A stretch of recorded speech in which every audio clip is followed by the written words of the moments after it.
Alright guys, welcome back to part 3. As you can see, I've made it a long way. Just joking, but this will be the last part in this little build series, and I have something really unique that I'm going to try to attempt here to finish off this bridge. But first, I just got to finish up a little bit of groundwork.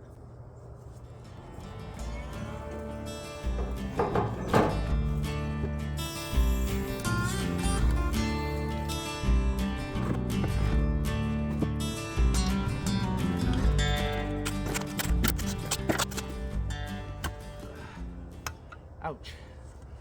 Got a new tattoo yesterday. She's a little tender. Now normally I would just use my small trailer that you've seen in part 1 and part 2 of this build video.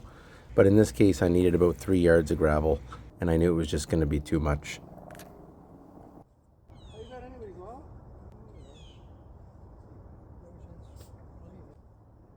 The man you're seeing now is Lyle, who's 84 years old. He's been driving truck his whole life, and he maintains that that's the reason he's still going, is because he's working. A highlight of my day is always talking with Lyle when he comes by. Really, those are the important things, not the bridge I'm building or anything else, but the relationships. Have a good day, Lyle. Something that's really neat is when I was doing the excavation here, I found, well actually you can kind of still see them exposed, my 4 upright posts from the garden that I used to have here. And it was pretty good times in the family because the kids just love pulling the vegetables out. Hey, you want some help? Wow! What is it, baby? Carrot! We can leave some for the Easter Bunny! And anyways, you can see the 4 concrete locations of the posts where I poured concrete, and I decided I'm just going to leave it. This is all going to be covered by rock bed. You're never going to see it, so work smart. Okay, here I am checking for level, and the most important thing there is getting the longest, straightest board that you have on your yard, or buying one, and making sure that the crown side is up. You don't want to check level like that, or down, because these boards have a tendency to bow.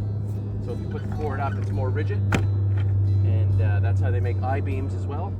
Check that, which this is just a starting point because I have to build the foundation of gravel and then I'll check it again.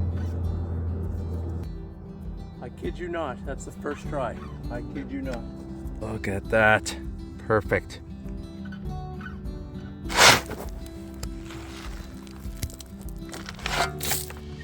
So for this process here, I'm just backfilling the boxes that I made. Could give it a decorative look, hopefully, and also they'll prevent it from going anywheres. I jokingly had this picture at the start of my video, but to be honest, I thought it was the perfect bridge for inspiration. Here I'm just showing the railing that I'm going to create and some of the shrub ideas that I want to incorporate into our design.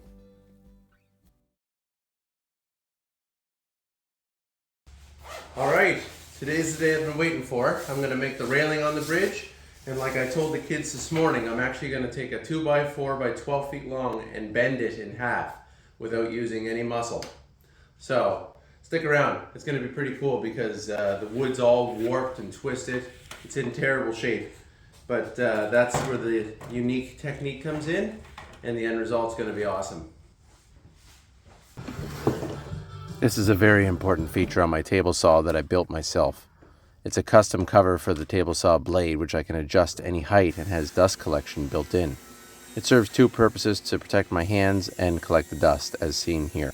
My out feed is great, but for in feed I had to open the door to get these 12-footers in.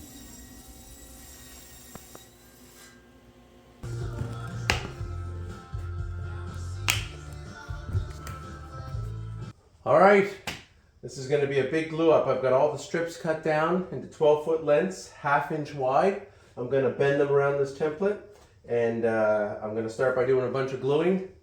That's still the best glue spreader on earth, aside from your finger, but keep your gift cards.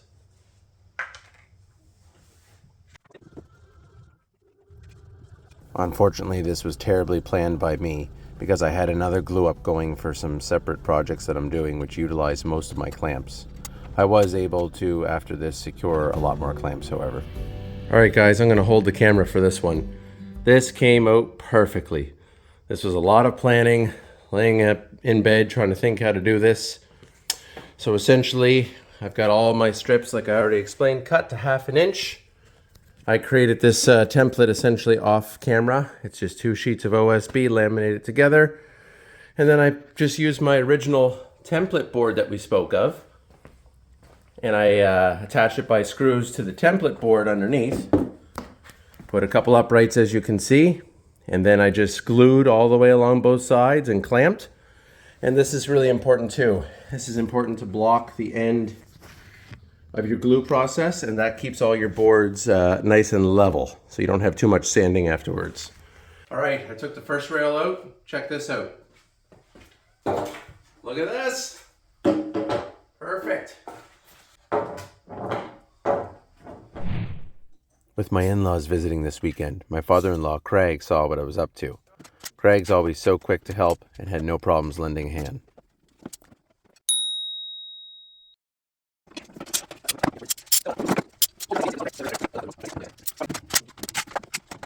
This is one of the first times I've had to move my thickness planer from its home position. I have almost 12 feet of in-feed and out-feed. However, with these curved railings, I needed to have a little bit more space.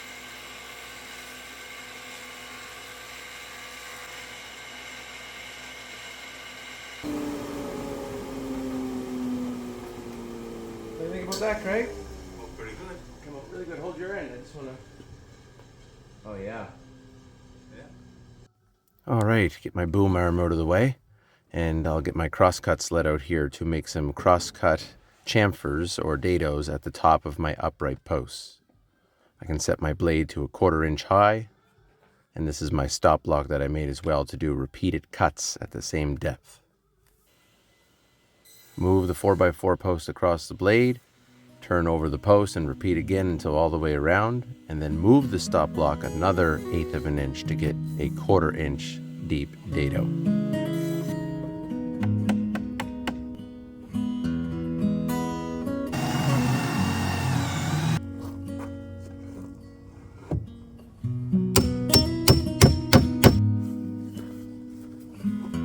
This is an extra step which is most likely not required, but I had some spare roofing paper like most people do from building a shed or whatever around your property, and I thought it would be a good idea to spread out the roll and attach a small strip on top of each joist. This way, when the rainwater comes through the decking onto the joist, it'll help protect each joist with the vapor barrier.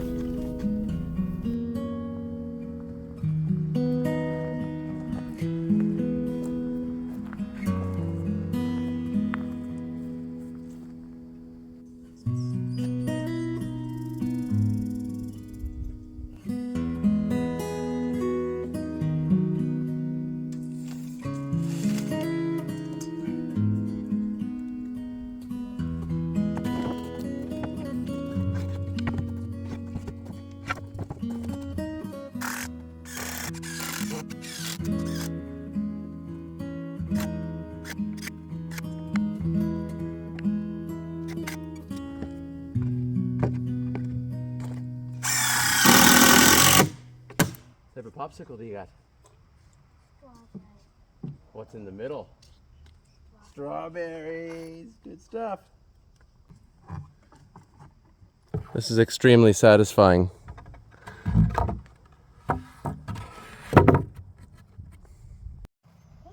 got one more board, but I got some testers. On the bridge. Let's go on the bridge. Come on.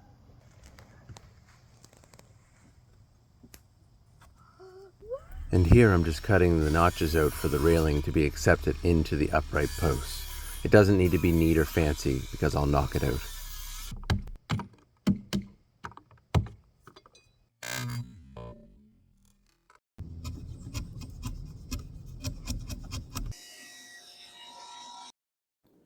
All right, and with my block cut, I'm going to get a piece of paper. I'm going to wrap it around the block to make a sanding block for the dados that I've previously made on the bridge. This and other spray adhesives are fantastic for attaching sandpaper to blocks. And so here you can see I've taken my sanding block and it's going to fit perfectly in that dado. And because I have sandpaper on all 3 sides, it's going to allow the most adhesion for the sanding.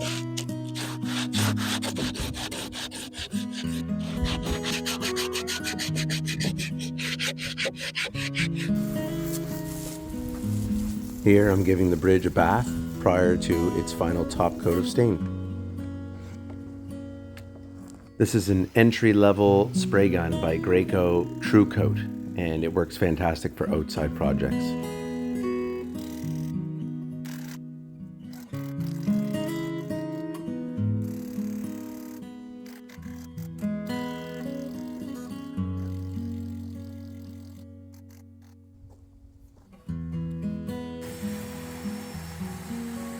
Just doing a round over on the ends here so that if a little one bumps their head, it's safe.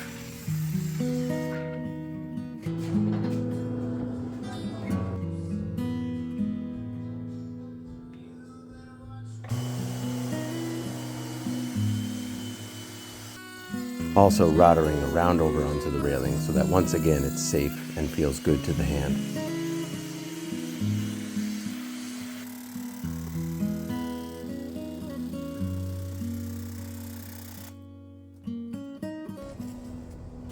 Here I'll bring down the rails and I'll actually put them into their dados by using clamps. This saves hammering onto the face edge of the railing to prevent any damage. You may recall the earlier boxes. I'm just top filling these with pea stone gravel, which will give it a nice decorative appearance.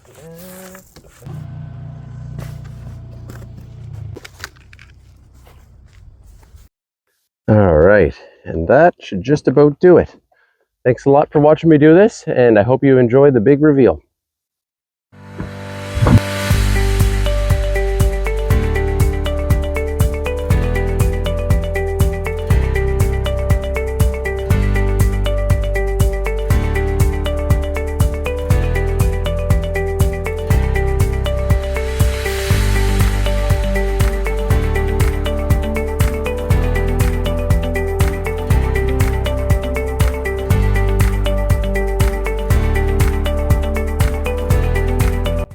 Well, I really hope you enjoyed this video. I had a ton of fun making it. I'd love to talk more with any of you. If you have any questions about the cost to build this or how I did anything, feel free to comment on the video or really leave me messages for anything you want. So I'll see you next time.